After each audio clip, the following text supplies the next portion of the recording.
The CEO billionaire wasn't used to silence. In his world, silence meant failure, an unreturned email, a boardroom frozen in hesitation, a negotiation stalled by uncertainty. But this silence, this wasn't the silence of business. It was something else entirely. He stood there, the golden bracelet still warm from his hand now resting in hers, watching as the young Amish girl looked at it, blinked once, and gently placed it back in his palm. No words. No smile. No thank you. Just a quiet gesture that shattered something in him he didn't even know was fragile. To the onlookers, it may have seemed like a small, curious moment, perhaps a matter of cultural difference or personal discomfort, but to him, it felt like the ground shifting beneath his feet. Because no one had ever refused him before. Not like this.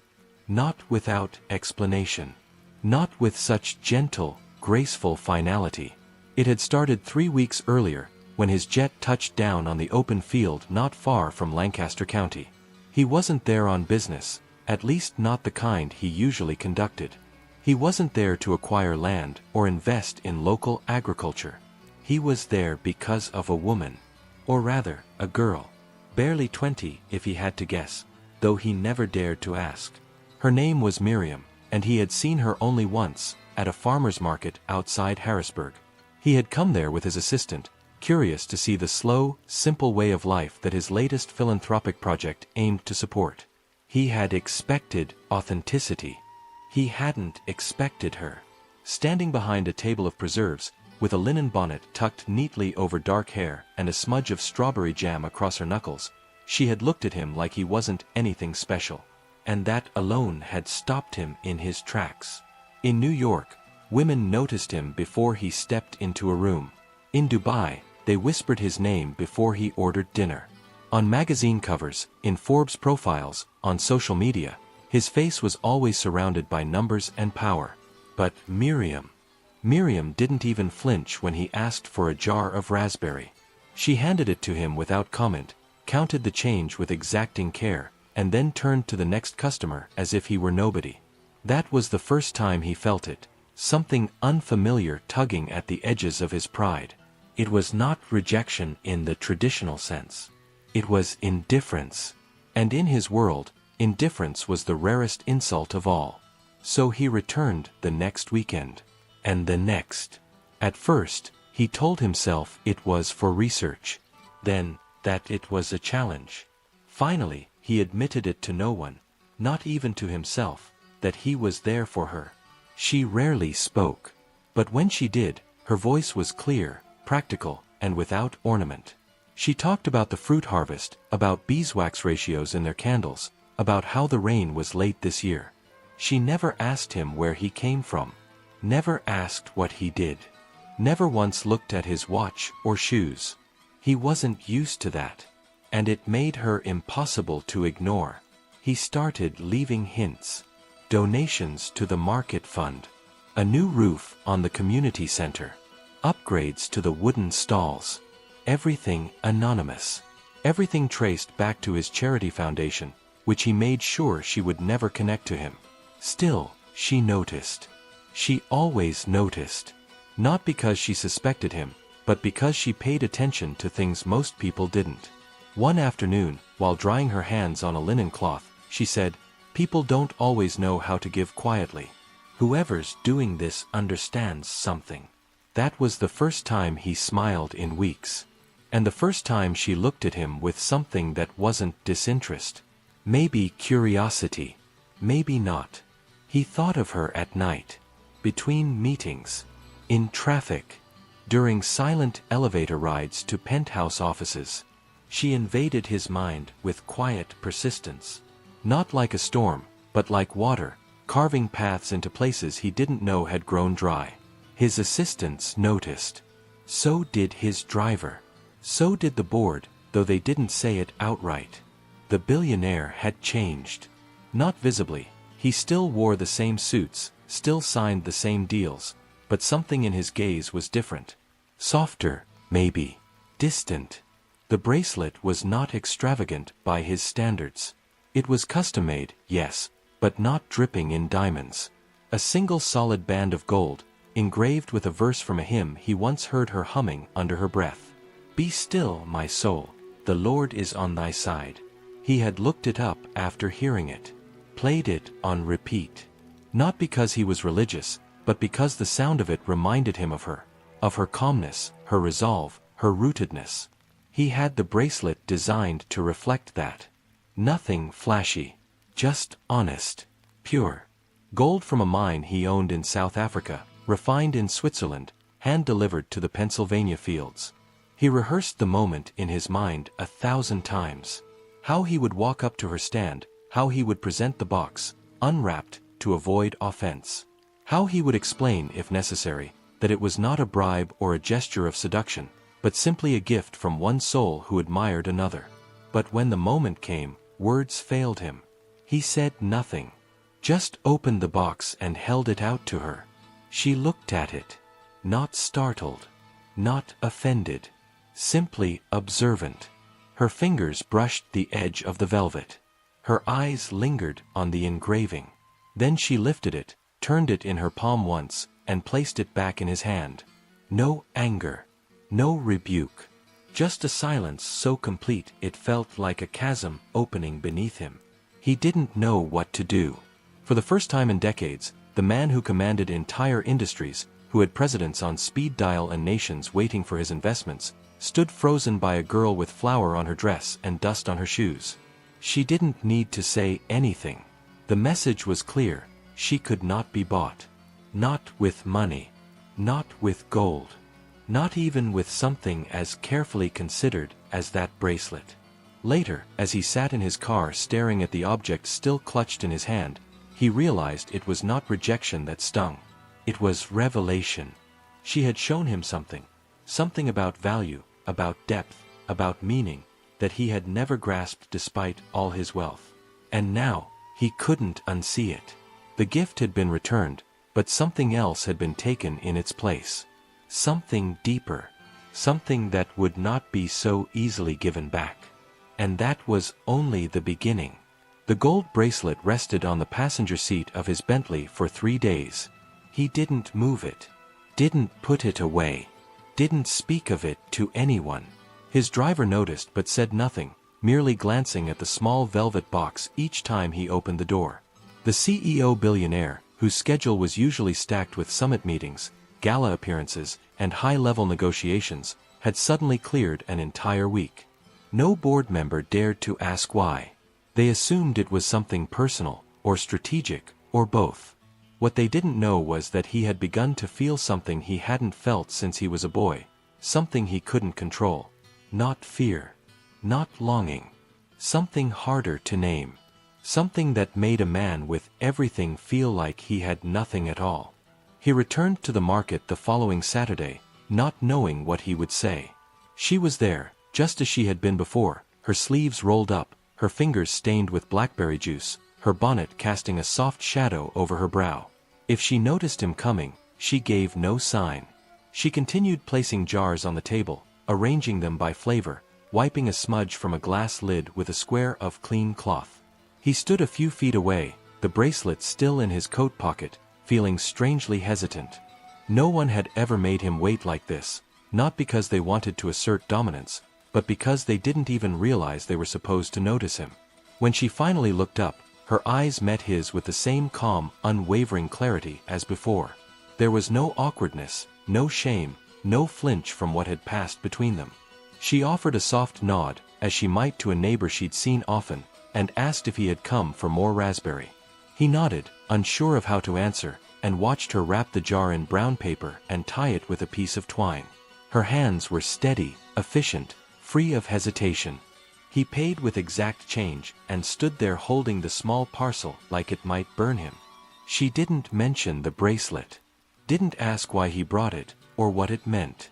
And so he didn't either. The silence between them was no longer a wall. It was a mirror, and he was beginning to see himself in ways he never had before. He spent the next few weeks differently. Instead of traveling to London or Abu Dhabi or Geneva, he rented a modest apartment on the edge of town and asked his team to reroute his meetings to virtual platforms. He left his tailored suits hanging in the closet and dressed in plain shirts and jeans. Not to deceive, but to observe. To understand. He began visiting the Amish markets and farms more regularly, asking quiet questions, listening without interrupting. He learned the difference between raw honey and spun. Learned what made a good horse harness and how to tell when corn would come early. He never asked about her directly, but she was always in the back of his mind, an anchor he didn't know he needed.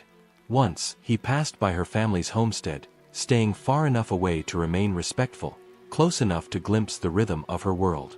A wooden fence surrounded a white house, children carried buckets, women hung linens in the breeze, men repaired wheels in the barn. It was a life untouched by his world, yet stronger in ways he hadn't imagined. There were no cars, no glowing screens, no noise, and yet, there was clarity, and purpose, and belonging. It humbled him. Not as a man of wealth, but as a man who had forgotten what it meant to belong to something greater than ambition. One late afternoon, he found himself sitting beneath a tree on the edge of a field, not far from where she often picked herbs. He hadn't planned it, but she appeared, basket in hand, her eyes scanning the ground for dandelions and mint. She paused when she saw him but didn't change her pace. Instead, she walked toward him, stopping a few steps away.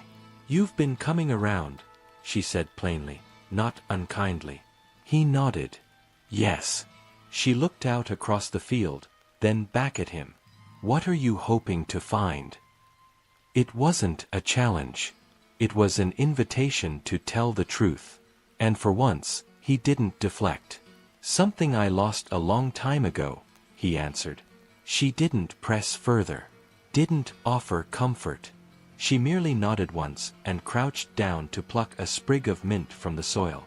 That was the moment he knew this was no longer about romance, or curiosity, or even redemption.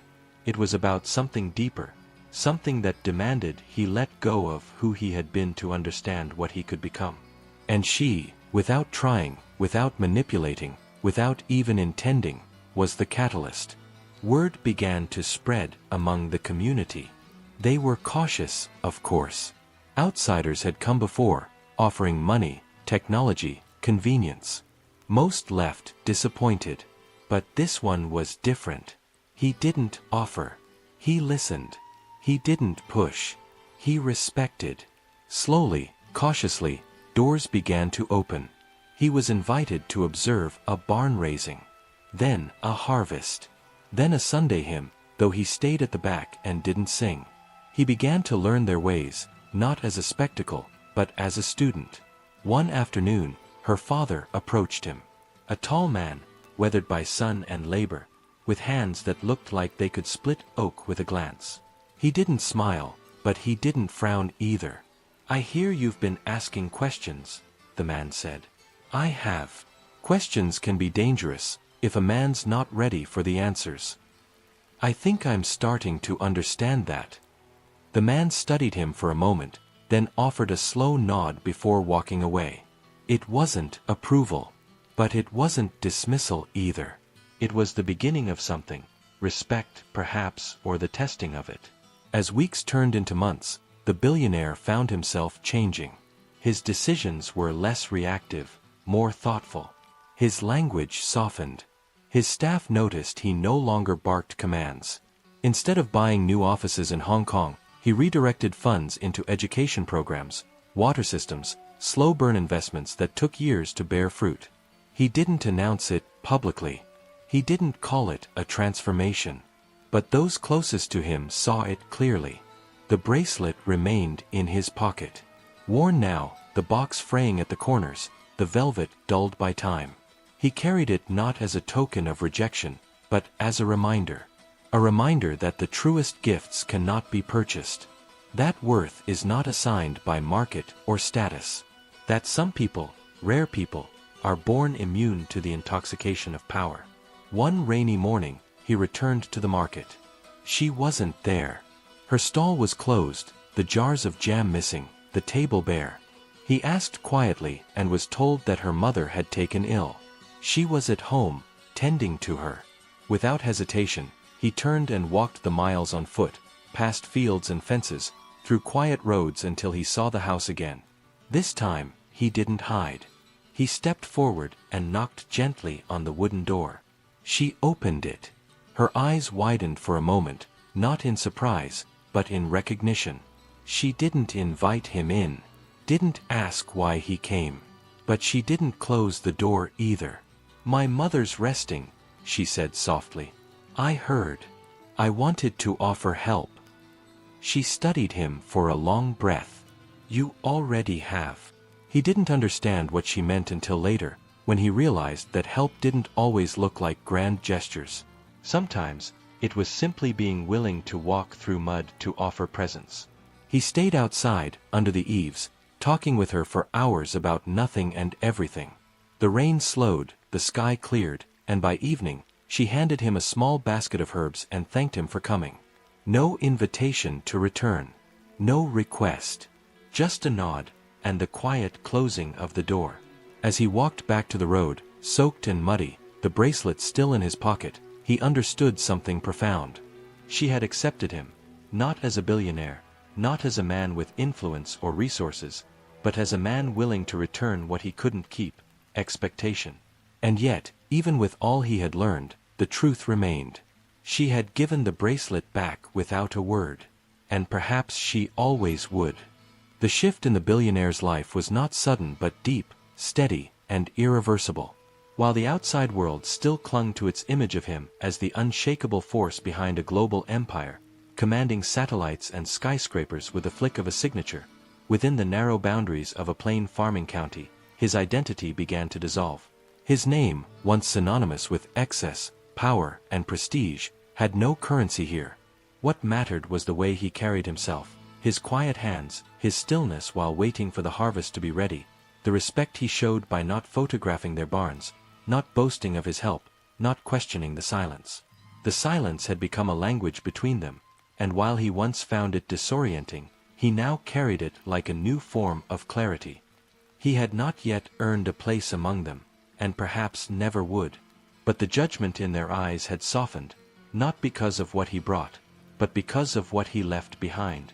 His team, scattered across time zones and deadlines, struggled to reach him. His assistant sent weekly summaries of corporate movements, mergers he once would have seized, opportunities to expand holdings, invites from dignitaries and celebrities. Most remained unanswered. He no longer flew to the cities that once begged for his presence. He rarely even answered calls unless they came from the few rural contacts he'd made during his stay. He had purchased, without announcement, an abandoned woodworking barn at the edge of the county. It served no grand business purpose. Inside, there were no conference tables, no wall-mounted screens, no glass partitions. Just sawdust, open light, and the humbling quiet that reminded him he was small in a world that once made him feel too large. Each morning, he walked the same route, past the wheat fields, down the gravel paths, and through the orchards. His shoes, once leather imported from Florence, were now worn and dust-covered. His hands, manicured by professionals for decades, now bore splinters and scratches. He learned to fix gates, to mend wire fences, to carry buckets without sloshing half the contents on his boots. No one asked him to. No one praised him when he did. But each small act made him feel closer to something real. The gesture of returning the bracelet had not crushed him. It had redefined him. He no longer chased her attention. He no longer tried to impress her. The very thing that had made him powerful elsewhere, his need to control, to engineer outcomes, was exactly what he had to release here. And she noticed. She did not say it. She did not show it through expressions or gestures that would invite interpretation. But there was a shift. Once, while she was walking with her sisters, she slowed slightly as she passed him repairing a section of fencing. She didn't stop, didn't speak, but her gaze lingered for a breath longer than before, and that breath was more precious to him than applause, more valuable than public acclaim. For in that moment, he saw something rare, acknowledgement untainted by flattery, respect that came not from title but from presence. Still, her distance remained. It was not coldness but conviction. She had been raised in a world where restraint was not repression but strength, where simplicity was not lack but discipline. She had no need for glittering gestures or ornate words. Her values were deeply rooted, unshakable, immovable by charm or wealth. That, more than anything, made her beautiful in a way no magazine cover ever could. And he, for all his worldly experience, stood before that strength humbled, unsure of whether he would ever be allowed close enough to truly understand it. He continued his quiet efforts to serve the community, always anonymously, never with the arrogance of a benefactor. He arranged for medical supplies to reach an elder who had no transportation. He funded the rebuilding of a barn struck by lightning, his name never mentioned. At night, he would sit outside his small rented home, watching the sky darken without the interference of neon or city lights, letting the stillness teach him what urgency never could.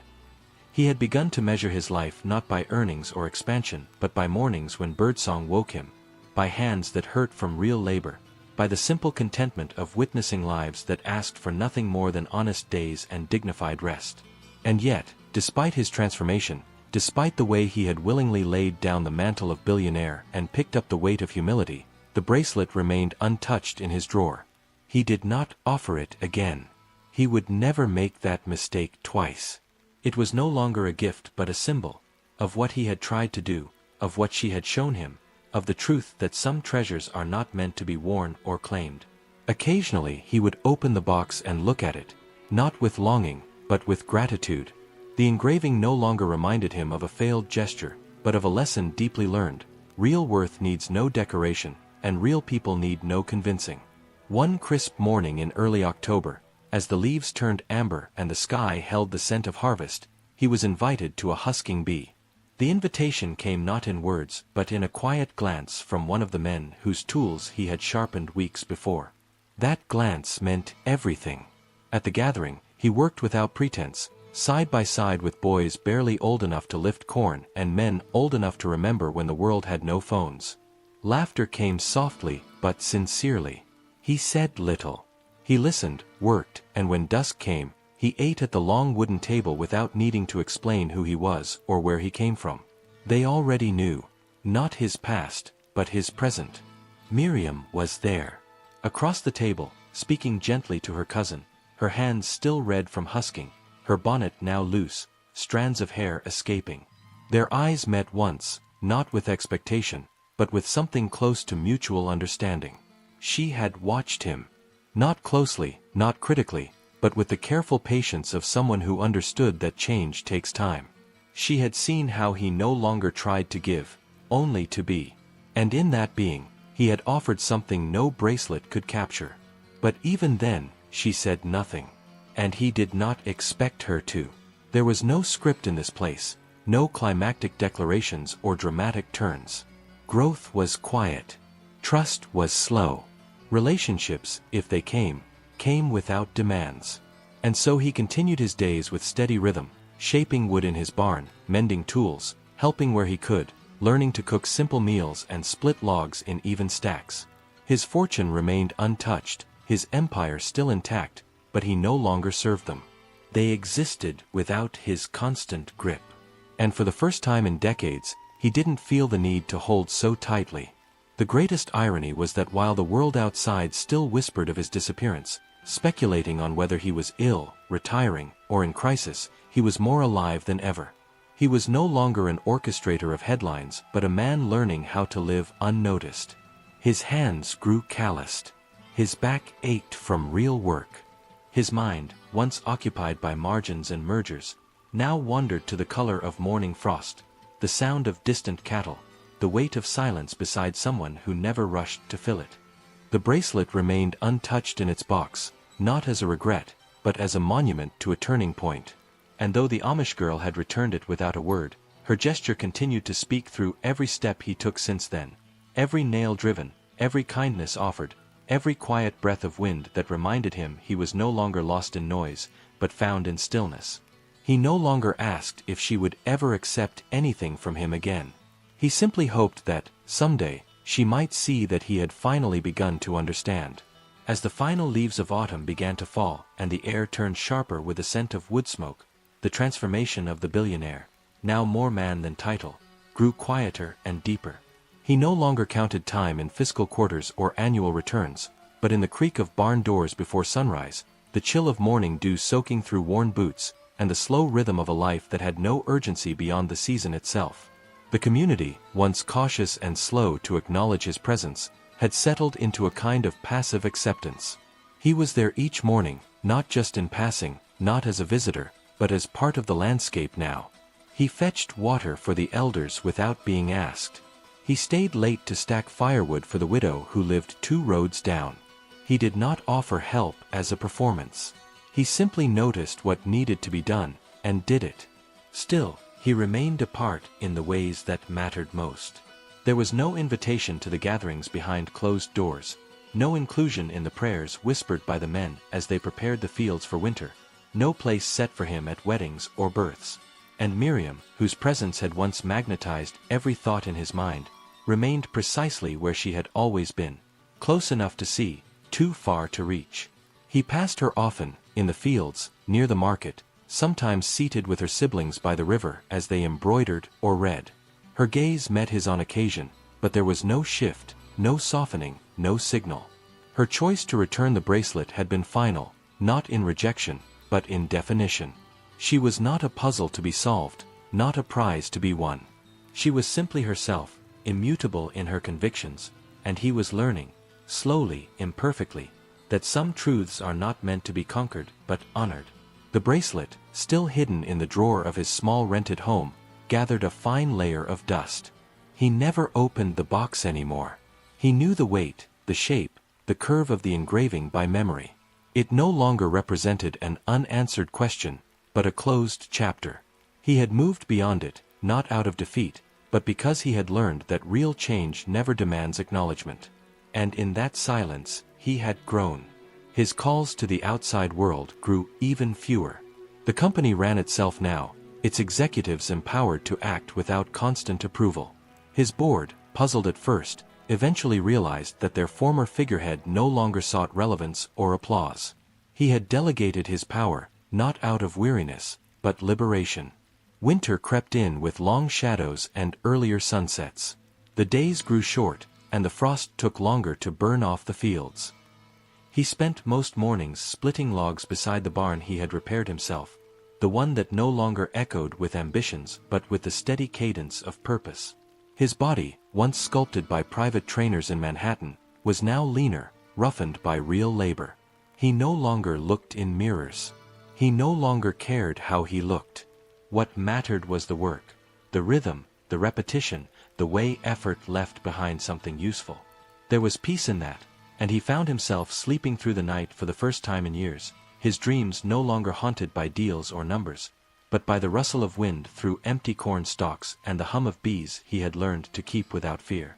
One evening, as the first snow began to fall, he was returning from a long day helping repair a well pump that had frozen over. His coat was soaked, his gloves stiff with ice, his breath rising in thick clouds before his face. As he passed by Miriam's family farm, he noticed the lanterns had not been lit. That small detail, one he never would have noticed in his old life, struck him. He paused at the gate, unsure whether to approach. It was not his place. He had never stepped past the fence. But something in the stillness was wrong. He waited, listening, watching for movement. None came. Finally, with quiet, deliberate steps, he walked to the door and knocked once. When the door opened, it was not Miriam but her younger brother, eyes wide, cheeks red from cold. The boy recognized him, didn't speak, but stepped aside. Inside, the warmth of the fire had barely pushed back the chill. He saw Miriam kneeling by the hearth, her hand pressed to her mother's forehead. The older woman looked pale, her breathing shallow, her blanket damp with sweat. Miriam looked up only briefly, and in that glance, there was no surprise. Only exhaustion. He said nothing, but in the space of that gaze, an entire decision passed between them. He began moving without asking, gathering more firewood, stoking the flames, boiling water. He stayed all night. Not as a guest. Not as a savior. Just as someone who refused to leave when needed.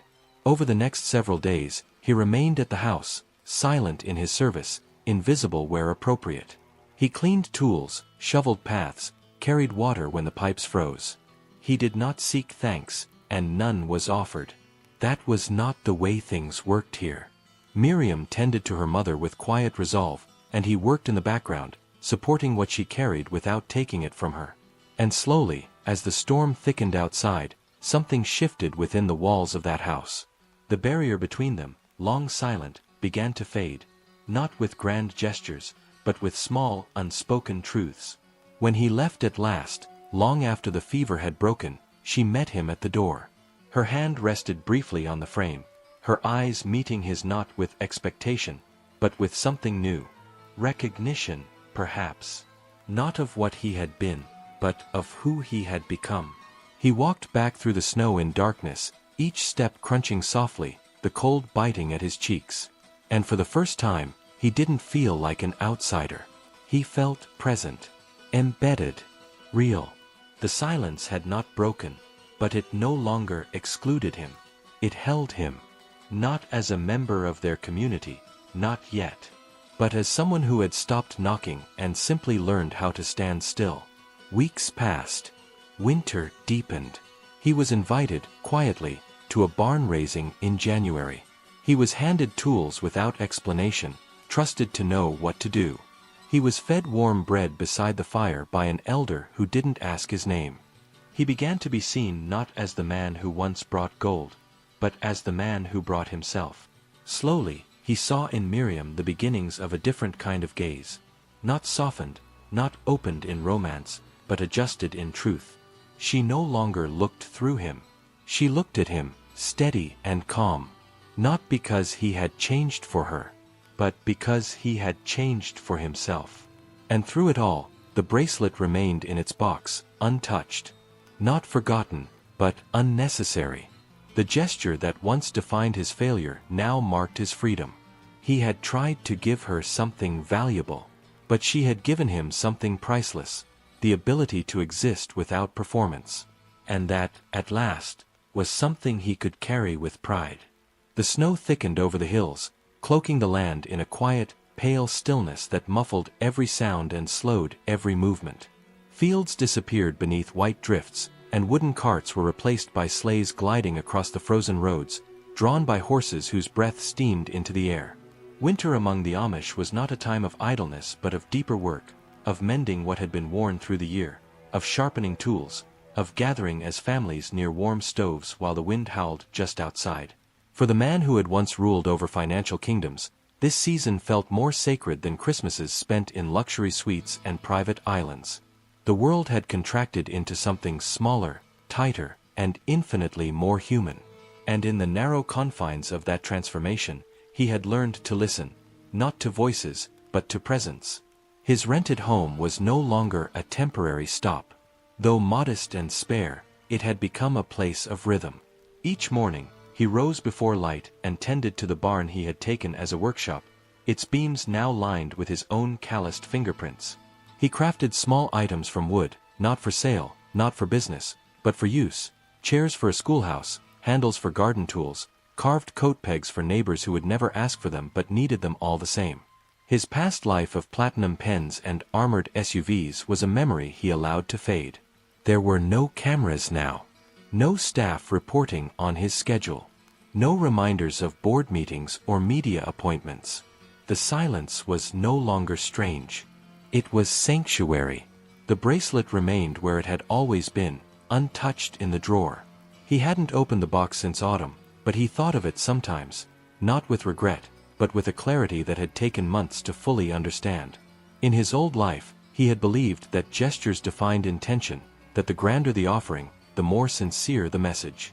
But she had dismantled that belief with one look, one action, and no words at all. The refusal had not been cruel. It had been absolute. And in that absoluteness, he had been forced to start over. Not with her, but with himself. He had become familiar with her world's pace. The way decisions were not rushed. The way relationships unfolded over years, not months. There were no confessions, no ultimatums, no dramatics or declarations. Love, if it came, was a steady hand offered during labor, a shared silence during rest, a loaf of bread left at a doorstep without a note. He did not ask her anything. He did not expect from her what the world had always given him. Instead, he let her be. And in doing so, he felt the weight of expectation fall away from his own shoulders. One morning in late January, as snow turned to soft slush underfoot and the winds lost some of their sharpness, he was asked to help mend a neighbor's barn roof after a heavy storm. He accepted without hesitation, spending the day alongside 5 other men, none of whom spoke much, all of whom worked as if they had done this their entire lives. The rhythm of hammering, lifting, and balancing filled the hours, and when dusk came, they sat in silence, drinking warm cider, faces flushed with exhaustion. One of the older men, whose name he had only recently learned, passed him a wool cap, hand-stitched, and simply placed it in his lap before rising and walking off. It was the closest thing to gratitude he had received since arriving, and it meant more to him than any award his former empire had bestowed. The next day, he crossed paths with Miriam again. She was walking back from the mill, her apron dusted with flour, her steps steady. Their eyes met as they passed, and for the first time, she did not lower her gaze. She held it. Not in invitation, not in challenge, but in something that resembled quiet respect. He didn't stop her. Didn't say anything. But that gaze lingered in his mind long after she had turned the corner. It wasn't a door opening, but it was no longer closed. Word of his quiet service spread, though never loudly. It was never discussed directly. But gradually, he noticed small changes. A child waved at him from a sleigh. A young man asked if he could borrow a tool. An older woman nodded to him in the market. He had become a figure among them, not celebrated, not central, but no longer foreign. And that mattered more than any headline. That winter, a fire broke out in one of the barns on the edge of the district, sparked by a faulty lantern in the hayloft. He was among the first to respond, running through the snow with a pail in hand, not knowing what to expect. Flames had already eaten through the upper walls, smoke thick and biting. But no one hesitated. They passed buckets and lines, shouted above the roar, threw wet blankets onto the blaze. He worked until his arms burned and his lungs threatened to give. And when the fire was finally tamed and the damage revealed, he stood shoulder to shoulder with the others, covered in ash, soaked through, shaking from cold and exertion, but present. No one thanked him. No one had to. The next day, Miriam brought food to the family whose barn had burned. He was already there, helping clear the wreckage. Their paths crossed beneath the blackened rafters. She set the basket down and, for the first time since the bracelet, stood beside him for longer than a passing moment. He offered no words. She didn't speak either. But their hands moved in tandem, lifting charred beams, stacking usable wood, clearing soot. The silence between them was not empty. It was shared. It was understood. In the weeks that followed, he began working more closely with the district's craftsmen. He was taught how to assemble hinges without pre-cut molds, how to plane timber smooth without machines, how to listen to the grain of wood and adjust accordingly. Each lesson was a gift, offered slowly, often without explanation, and received with the same reverence he once reserved for million-dollar consulting sessions. He kept his questions few, his observations quiet. He never imposed. He was not trying to join. He was simply learning not to interrupt. Miriam continued her quiet life. She tended to her mother, worked in the bakery with her cousins, and cared for the children of the district with a calmness that felt older than her years. She never sought him out. But she no longer avoided him either. If they met by the river, at the mill, or near the pasture, she greeted him with a simple nod, and that nod carried the weight of something earned. One afternoon, while delivering a repaired wagon wheel, he overheard 2 boys talking about a barn dance scheduled for early spring. It was a rare occasion, one of the few times young men and women gathered in structured celebration. Though outsiders were never invited, the mention stirred something in him. Not ambition, not hope, but a quiet yearning to belong to something so deeply rooted that it did not need permission to exist. He would not attend, of course, but he would help set the space, move the benches, clear the floor, oil the lanterns. That was enough. As March approached and the ground began to soften, he realized that a year had nearly passed since he first saw her behind that market stand. Everything had changed. And yet, the most important thing had stayed the same.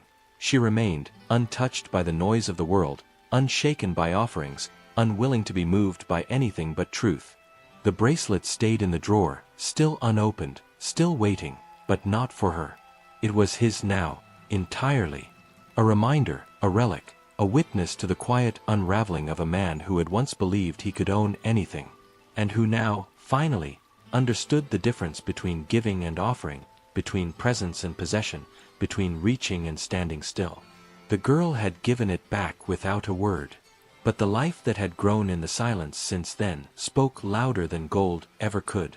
The thaw arrived slowly that year, as if the land itself was reluctant to awaken from the long, silent winter. Ice melted from rooftops in a steady drip that echoed through empty fields, and the snow receded like a tide that had finally loosened its grip. Mud replaced the crusted white in the pastures, and the streams, once frozen stiff, began to murmur again beneath the weight of early spring. With the change in weather came a new rhythm, a return to planting, preparation, and movement. Horses pulled plows through damp earth, boys gathered tools from storage, and the air filled with the scent of soil and old timber. In the midst of this seasonal shift, the man who had once stood atop skyscrapers now moved among the farmers like a figure that belonged not by right, but by repetition.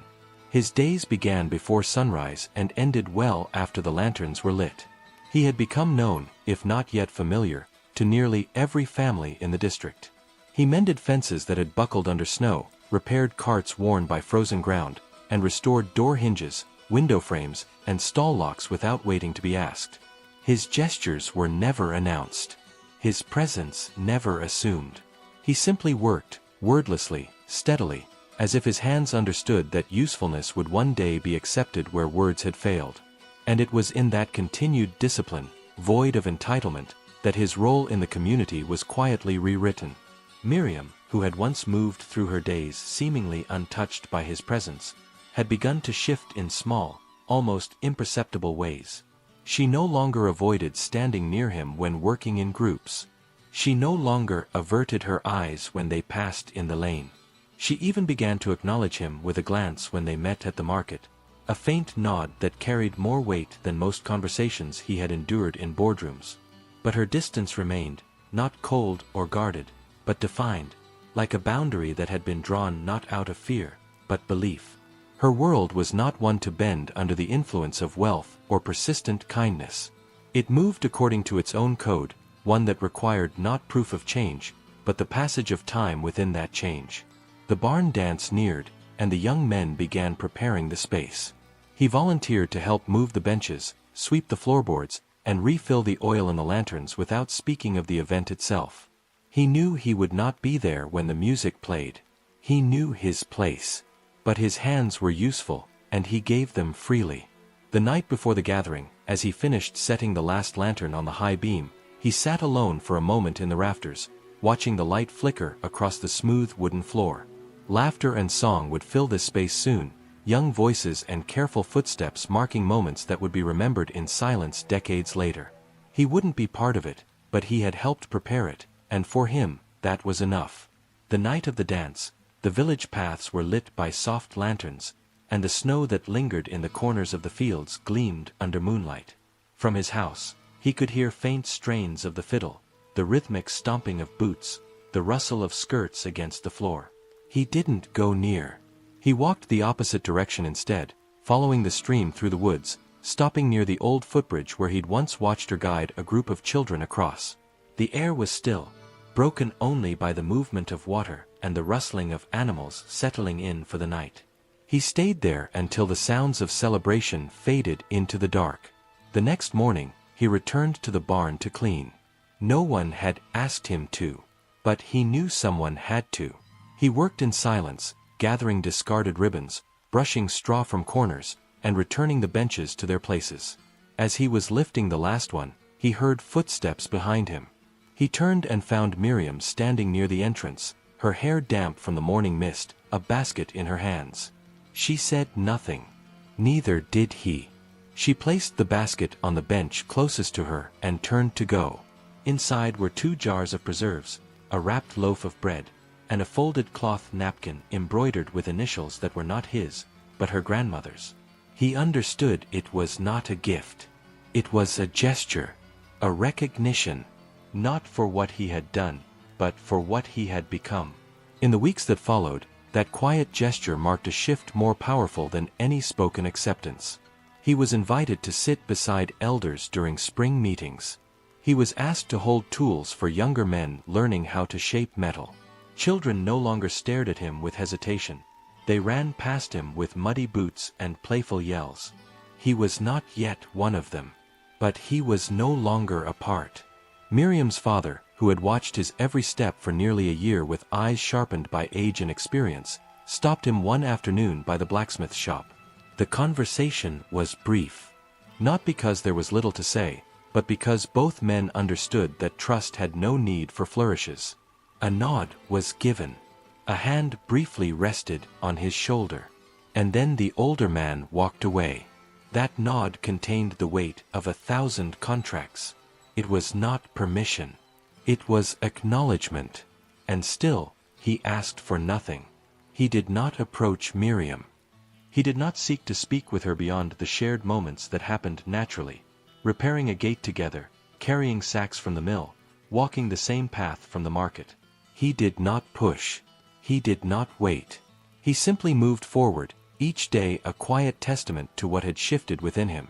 For every jar he lifted, every field he tilled, every bolt he tightened, he was writing a new story.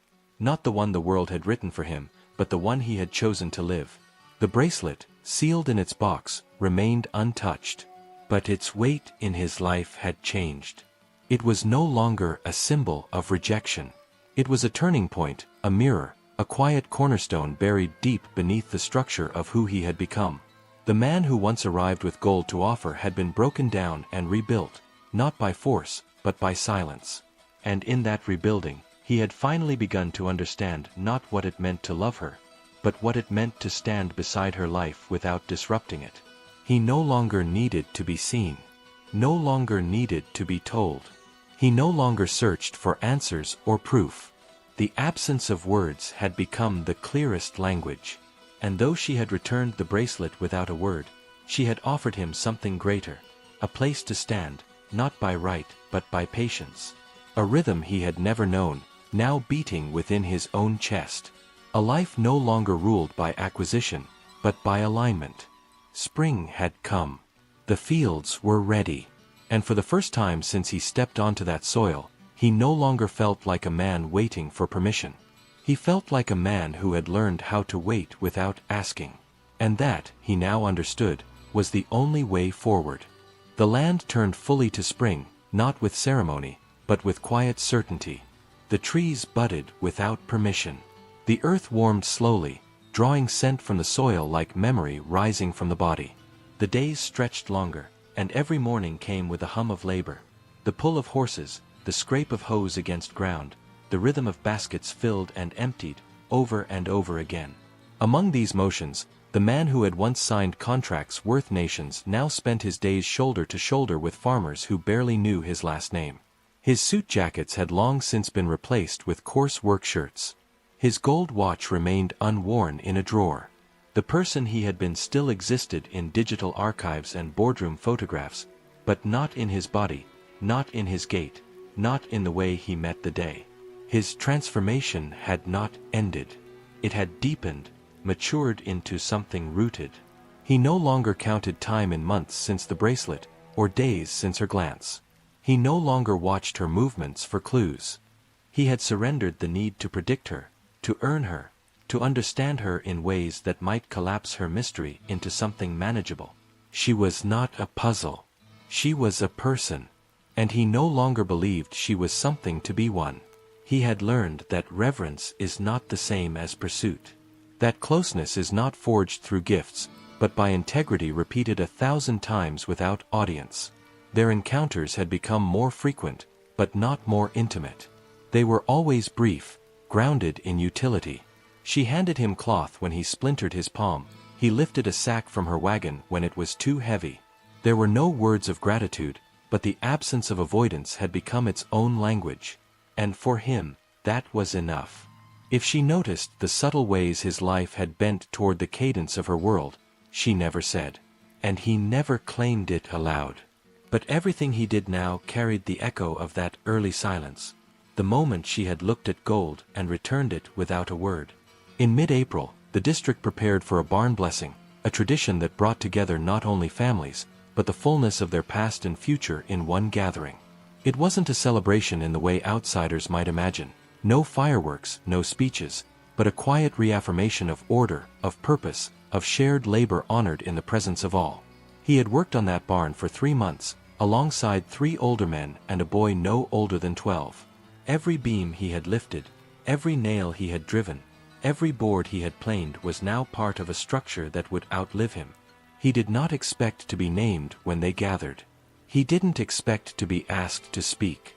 He merely arrived early that morning, hands raw from sanding, shirt damp with sweat, and stood beneath the eaves as others arrived in carriages and on foot. The ceremony was brief and without spectacle. A few words were spoken by the elder, scripture recited with gentle cadence, followed by a shared meal made of pies, pickles, and bread. As he stood to the side, plate in hand, watching children chase each other through the grass, he saw Miriam walking across the field toward the barn, her posture as straight as ever, her movements purposeful and unhurried. She did not look at him, but she stood near. Not beside him, but close enough that her presence drew a circle of silence around them in the midst of the gathering. He didn't move. He didn't speak. But his breath settled into a slower rhythm. It was after the meal, when the families began to disperse, that he noticed something had been left for him near the workbench inside the barn. A small folded cloth, coarse linen, the kind used to wrap tools or cover pies. Inside it, a smooth piece of wood, carved with care. On one side was a simple engraving, 2 leaves crossing stems. Nothing ornate. Nothing symbolic unless one understood the hours, the patience, the humility it took to carve something and offer it not as a gift, but as a gesture. There was no note. But he recognized the hand that had made it. And he knew this was not decoration. It was acknowledgement. That evening, when he returned home, he placed the carving on the windowsill above the small stove. It caught the last light of day and cast a soft shadow across the counter. He did not touch the box in the drawer. He didn't need to. The bracelet remained untouched, still nestled in its velvet cradle, not as a relic of rejection, but as an anchor.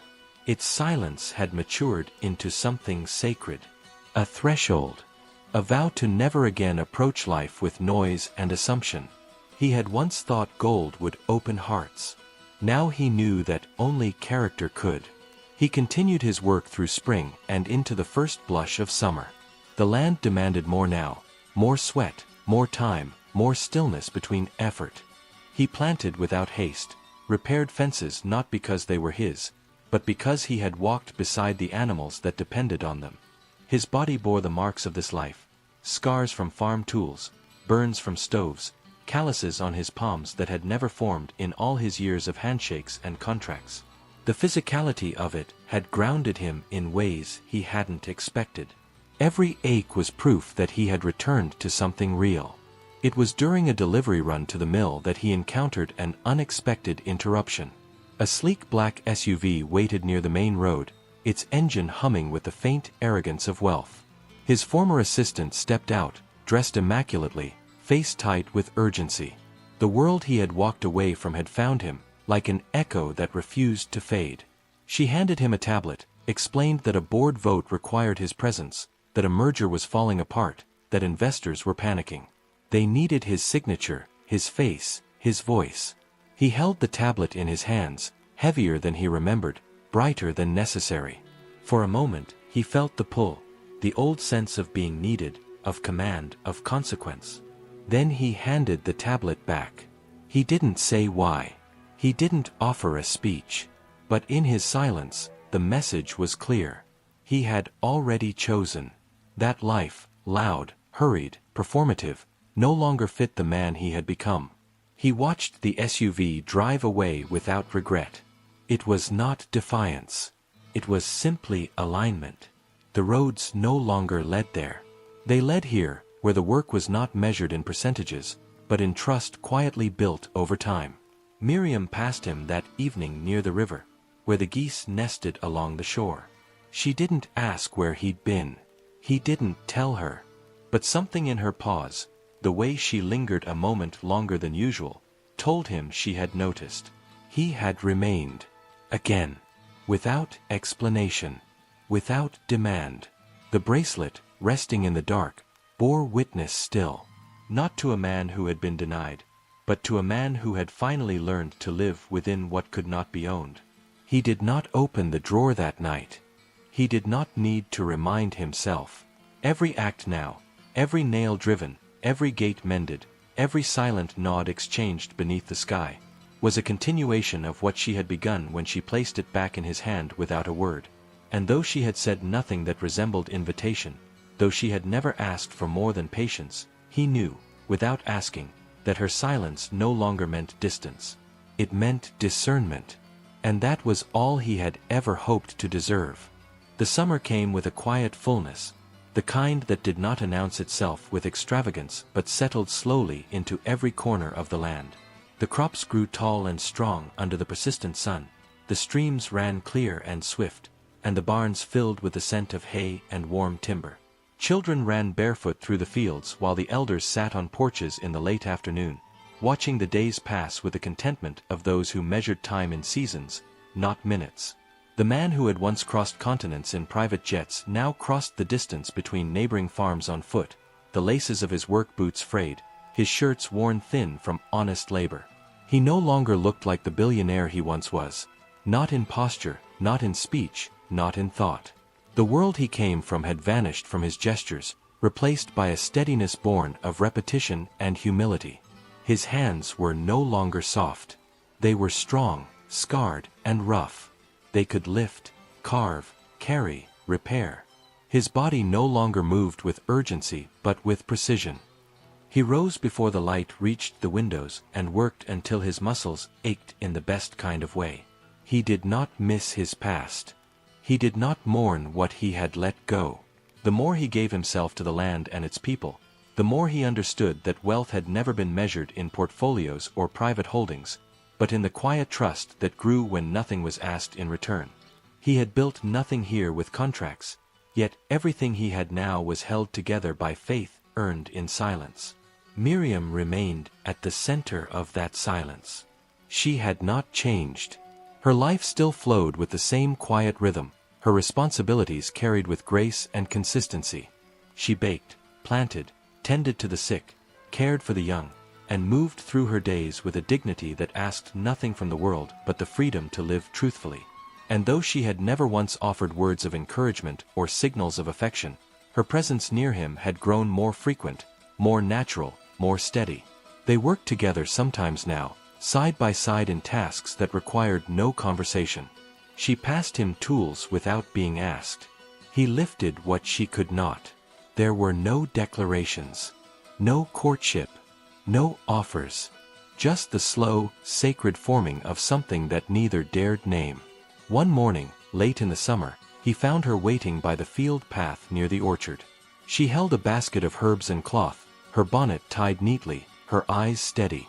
She said nothing, but she began walking beside him, her pace matching his with ease. They did not speak during the entire walk, but when they reached the edge of the orchard where the ground dipped toward the river, she stopped. He stopped beside her. She reached into the basket and pulled out a small folded cloth, the same kind she had used once before, and handed it to him without looking. Inside, carefully wrapped, was a plain wooden box. Not the velvet one from before. A new one. Handmade. Sanded smooth by fingers that knew the feel of grain. He opened it. Inside was the bracelet. But it was not the same. It had been altered. The engraving on the inside, once etched with a hymn line of his choosing, had been reworked by careful hands, its original words sanded away and replaced with something simpler, something humbler. Now, carved in small, firm letters, it read, Asterisk, by hands that learned to listen. Asterisk. He didn't look at her. He didn't speak. But he understood everything. This was not a return. It was not forgiveness. It was a beginning. He closed the box carefully and held it in both hands, not as a man claiming what was once refused, but as someone receiving what had only now become deserved. She turned and began walking back toward the fields, and he followed without question, not behind her, not in front of her, but beside her, as he had learned to do, without demand, without performance, without the noise of need. They walked in silence, but now, the silence was shared. Later that evening, he placed the new wooden box beside the velvet one in his drawer. He did not discard the original. He left it there, unopened, as a reminder of who he had been when he first arrived. The two sat side by side, like bookends on a shelf, one marking the beginning of a life he thought he understood, the other marking the life he had built without knowing where it would lead. He had not received love in the form he once expected. He had received something more lasting, a place in someone's truth. The company he once ran had long since adapted to his absence. It no longer needed his guidance. The cities he once dominated moved on without his name in the headlines. But here, in this quiet village of work and worship, of rhythm and restraint, he had found what no market had ever delivered, belonging. He had given up the world, and in doing so, he had gained a life. And if you're still watching this story, it means something in you believes what he learned through silence, that true value has no price tag, and the most powerful gestures come without words. This wasn't the tale of riches lost or reclaimed. It was the journey of a man stripped of what the world applauded, so he could learn what it meant to simply be. If this story moved you, if you believe more people need to hear stories of transformation that don't come with glitter but with grace, then subscribe to our channel now. Your support helps us bring more stories like this to life. Stories that echo in silence, that grow slow and true like roots in quiet earth. Tap the bell, leave your thoughts in the comments, and share this with someone who needs to be reminded that even those with everything can still learn what truly matters. Because sometimes, a gold bracelet returned without a word speaks louder than anything ever said. And sometimes, it's in the silence that love begins.